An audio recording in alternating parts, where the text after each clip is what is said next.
If you ever wanted to see a booktuber cry, you just have to look up A Little Life vlog and you will see someone like sobbing on the floor. So pro tip.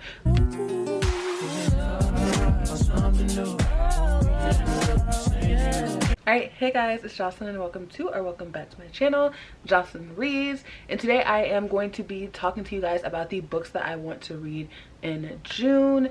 In May, I just came back from college. At the very beginning of May, I came back from college back to my house. It was the first time that I had free time reading, and I was able to read 13 books. I think I got to like 41 or 40 out of 50 in terms of my Goodreads goal. So I kind of want to stay on that route, and I want to read around 30 books in June. But of course, I'm not going to tell you all of those books that I want to read, but I'm going to give you the top priority books that I want to read in different categories. So I'm super excited to talk to you guys about that. But first, I want to tell you guys about this company. If you notice, I'm wearing some new glasses. I absolutely love them. I have not worn my old glasses since I got these glasses. I think they fit my face so well. I love how big the frame is, and I just want to talk to you guys about them. This company reached out and sent them to me. The company's name is zinff. All of the links will be down below in my description. So I got these ones. They're like kind of like a cat eye, and they're black with a gold trim right here. And I love that this has kind of the gold trim, because with the black, there's kind of a classic frame, so you can wear them with anything, but the gold trim also makes it so they would look really nice if you were on like some like fancy occasion or anything like that. So I just absolutely love these. The what are these called? The arms of the glasses are also gold, and I think they just look really nice, and I like how they frame my face. And it was really hard for me to choose which ones I wanted, because though I love these and they're super classic and I think they frame my face so well, there were so many cute aesthetic styles on the website. And not only that, but they came super fast, they're super affordable, and they're very, very good quality. I was kind of worried at first because like sometimes when things are super affordable, they might not be the best quality, but these are great. I love how they sit on my face. My other glasses would always slide off. These never slide. These ones right here that I'm wearing are called the Palace Cat Eye Black and Gold glasses. The link will be down below in my description, and then I'm going to show you the other ones that I got. Well, these are the other ones that I got. I absolutely love them. I think these are like a little bit like fancier and more aesthetic. These are called the Hecate Pink glasses, and if you notice, all of their glasses are named after gods and goddesses, which I think is perfectly fitting for like a booktube channel. So I also think that's super cool. And yeah, I absolutely love them. And I also have a coupon code. It is Jocelyn30. I'll link it down below. Also put it across the screen. That will get you 20% off of lenses and 30% off of frames. So if you like these, definitely go check the website out. It's linked down below. Now I'm just going to go ahead and hop right into the books that I want to read in June. I have 4 categories. I'll put timestamps down below for each category. The first one will be series that I'm continuing. The next one will be series that I'm starting. The next one will be buddy reads or book club reads that I'll be reading. And the fourth one will be standalone books that I'm reading. So the first 2 books that I have that are part of this category are The Well of Ascension and The Hero of Ages by Sanderson. And this is the second and the third book in the Mistborn series, which I read the first book in May and absolutely fell in love with. I don't know what took me so long to read that first book, but it was absolutely amazing. So I can't wait to binge both of these books in the beginning of June. Like, I'm telling you, these books are not making it into like the second week of June. I'm finishing both of these the first week of June, so look forward to that. The first book in this series is called The Final Empire, and it's about this girl named Vin, who is a part of this crew of criminals who are like finessing the government. And she's a Ska, which is basically someone who is a part of the bottom rings of society. So you have Skas who are controlled by nobles. And in the very beginning of the book, Ren is recruited by this guy named Kelsier, who is rounding up a gang of people to overthrow the Final Empire and bring Ska from the bottom of the society up to human standards. And at first I wasn't sure if I was feeling it, but once I got to the end, Sanderson hit me with so many things that I felt like I just had to jump into the second book immediately. And the only reason that this is not in my May wrap up is because I read Mistborn at the very end of May, so this one's getting pushed over to June, but believe that these 2 will be read at the very beginning of June. So the next series that I'll be continuing is The Last Magician series by Lisa Maxwell, and I read the first book in May as well. It's a buddy read in this Discord that Mayana has, which I will link down below if you guys are interested. But I want to continue the series because I absolutely love the first book. I actually recommended it in my last video if you want to see that. First book definitely blew me away. I was not into YA fantasy. I kind of felt like I was over it. I wasn't liking it anymore. And The Last Magician showed me that I definitely can still like YA fantasy. I gave that one 5 stars. So I'm super excited to continue with the series. The first book is about this girl named Esta, and she has this magical affinity to travel back in time. And she also has this mentor who is sending her back to different periods in time to grab these artifacts to defeat something that is called the Brink. And the Brink is this kind of street in New York that if you cross by and you have magical powers, you will lose your magical powers. So she is gathering up artifacts to basically bring back to the present so her mentor can use them to defeat the Brink. And the next series that I have, I'm continuing from my library. It is called A Desolation Called Peace by Arcady Martine. I read A Memory Called Empire in May as well, and I read it for Erin's book club, which is called the Busy Bee Book Club. They read a lot of adult fantasy and sci-fi, and I didn't love that book. If you watched her live show, you definitely would know that. But people have been saying that the second book seems like it's written by a completely different author, and it fixes like all of the hangups that I had with the first book. And I saw that my library had it, so I decided why not just go ahead and at least try to continue with the series, and if I don't like it, then I can just DNF. Like, it's okay to DNF a book, so I'll just do that. So the next category that I have are series that I want to start, and the first series that I want to start in June is Son of the Storm by Suyi Davies Okunbowa. And this book basically follows this scholar who is supposedly like on the edge of greatness in his field, but he doesn't really care about that because he's more concerned about what lies beyond the city that he lives in, and the government of the city basically is telling all of its citizens that there's nothing of interest out there. And he doesn't necessarily believe that because he comes upon this warrior who is able to wield this magic that really shouldn't exist, and from there he's pushed out of the city walls and he goes on this journey to kind of discover what's out there, why the government doesn't want them to know, and all of that beyond that. And apparently there's a lot of chaos that comes with that, and it just sounds really good. I love this cover, and I am excited to just read a story about a scholar. I noticed that a lot of my favorite fantasies follow like scholarly main characters such as Strange the Dreamer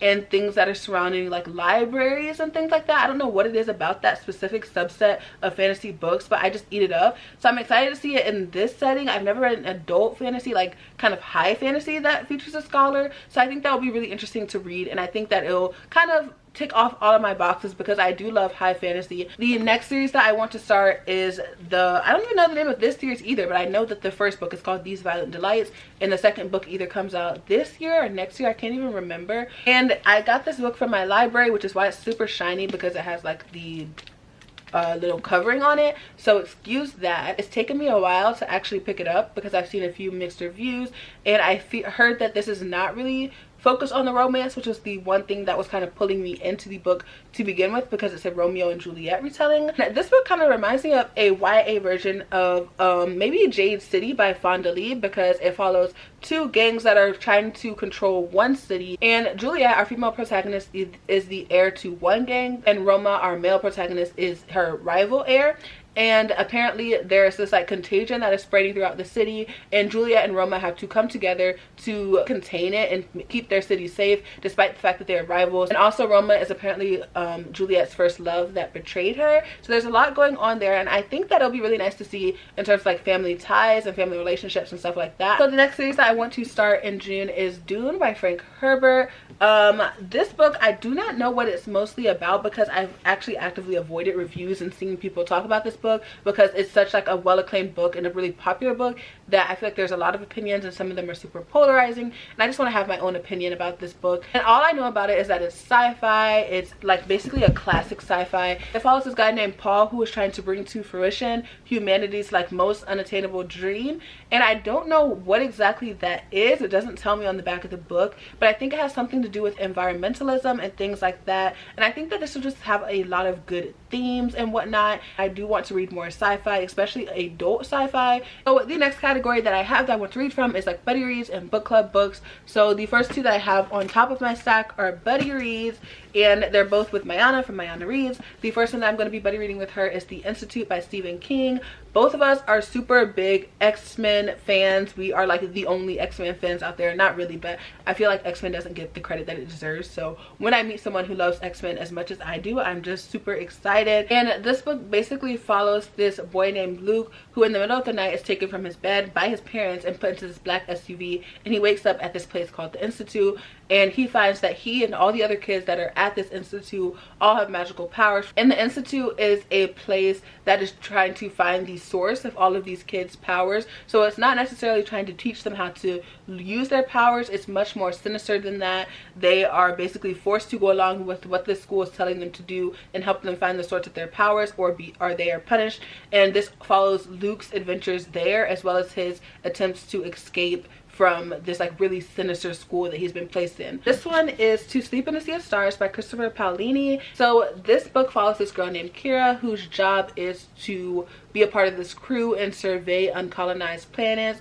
And while she's doing that, one day she comes across this alien relic, and it's super exciting at first, but her coming across this jump starts this intergalactic space war. I really did love this book when I first started it, so I'm excited to just go ahead and continue. The last book that I have is actually for a book club, and it's for a dark academia book club. I'll link it down below, and this book is called Bunny, and I recently read Catherine House for last month's pick for the dark academia book club, so this is June's pick, because I heard this book is just like Catherine House but much weirder, so I'm kind of down to read it. It follows this girl named Samantha who goes to this elite school in New England, and once she gets there she meets this group of girls who call themselves the Bunnies, and she just gets wrapped up in their world, and it's super sinister and weird, and we just follow her journey from there, and it just sounds so good, and I feel like it's something that I would like in movie format. I don't know why, I just get that vibe from the synopsis. So those were all the bunny reads that I want to read this month, and now I'm going to go on to my standalones. I also have 3 of those. The first one that I have is Midnight Library. This is another library book that I wanted to read first and then purchase if I liked it,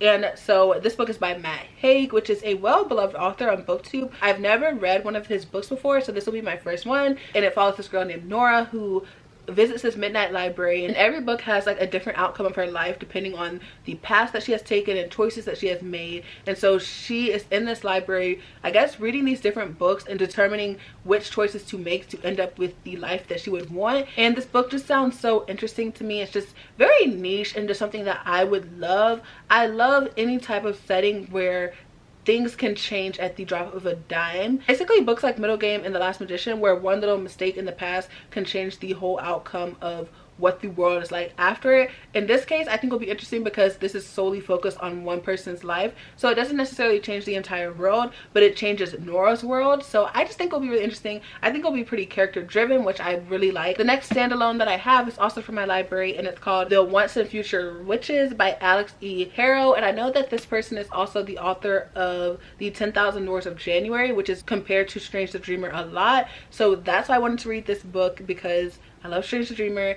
Any author that can write like Laini Taylor is an author that I respect. And this book takes place in 1893, and apparently witches are non-existent at this time until these Eastwood sisters happen upon New Salem, and they decide to combine the women's movement with what they call as the witches movement, and so they start to study and things like that to become witches. And it's supposed to just combine, I guess, women's suffrage and feminism with witches, and I think it'll be really good. I haven't heard that many people talk about this book. Like, I saw a lot of people getting it when it first came out, but I never saw reviews and I never really saw anyone's opinion on it, so I decided to just go ahead and pick it up myself because I absolutely love the cover and I want this book to be on my bookshelf, but it's also really expensive, so I decided to just read it from my library first, and if I like it, I'm gonna buy it. But we're gonna see what I think on this, and I think I'll just be really excited to finally have at least one opinion on it, even though it will be just my own. So the very last book that I want to show you guys that I want to read in June is A Little Life. This is a book that has made its rounds around BookTube.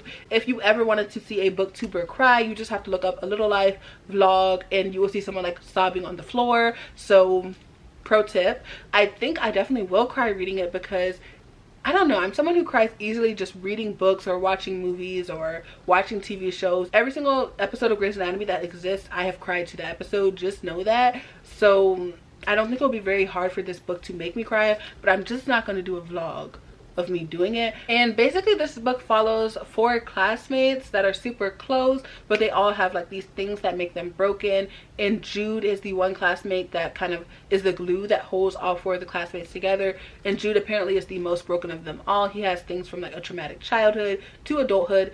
I think he just has a super traumatic life, and we're just following him throughout that. And so I think this will obviously be character driven, and I also get dark academia vibes from it. Like, obviously I don't think this is dark academia, nobody has said it, and I don't think it is, but just the fact of following like 4 classmates with really horrible things happening and things like that, that will always trigger the word dark academia in my brain. And though this might not be in a school setting and it might just follow one person's life, a lot of those aspects that connect this to dark academia are things that I love. So those are all the books I want to read in June. If you stayed to the end, leave a glasses emoji for zinff in the comments. Thank you guys so much for watching. Like, comment, and subscribe, and all those things down below, and I'll see you guys in my next video. Bye.